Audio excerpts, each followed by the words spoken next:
Hello అందరికీ. మీరు Arunachalam Kanchi trip plan చేస్తున్నారా? అది కూడా బస్‌లో, ట్రైన్‌లో కాకుండా వెహికల్‌లో వెళ్ళాలి అనుకుంటున్నారా? అయితే ఈ వీడియో మీకోసమే. అరుణాచలం ఏ రూట్‌లో వెళ్ళాలి? ఎంత బడ్జెట్ అవుతుంది? తప్పకుండా చూడాల్సిన ప్లేసెస్, ఇలాంటి డీటెయిల్స్ అన్నీ మేము వెళ్ళిన అరుణాచలం ట్రిప్‌కి సంబంధించిన వీడియోస్‌లో డీటెయిల్డ్‌గా పోస్ట్ చేశాను. రోడ్ పైన గుంటలు చూస్తున్నారు కదా! ఇవే అండి నేను లాంగ్ వీడియోలో చెప్పినవి. కంచి నుంచి వచ్చేటప్పుడు ఈ రూట్‌లో మాత్రం అస్సలు రాకండి. వెహికల్స్ ఎలా వస్తున్నాయో చూశారు కదా! కారణం ఏంటి? ఈ రూట్ డీటెయిల్స్ అన్నీ ఫుల్ వీడియోలో డీటెయిల్డ్‌గా చెప్పాను. ఇంతకీ మీరు ఫుల్ వీడియో చూసారా? కింద అటాచ్ చేస్తున్నాను చూడండి.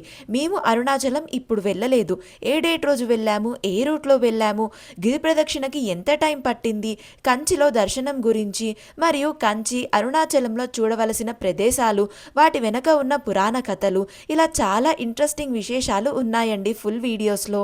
సింపుల్గా చెప్పాలంటే కంచి కామాక్షి అమ్మ వైభవము, చిత్రగుప్తుడు మరియు వామనస్వామి ఆలయ పురాణాలు, 40 అడుగుల లోతులో నుంచి 40 ఏళ్లకొకసారి 48 రోజుల పాటు దర్శనమిచ్చే అత్తి వరదరాజస్వామి వారి వెనక ఉన్న కథ.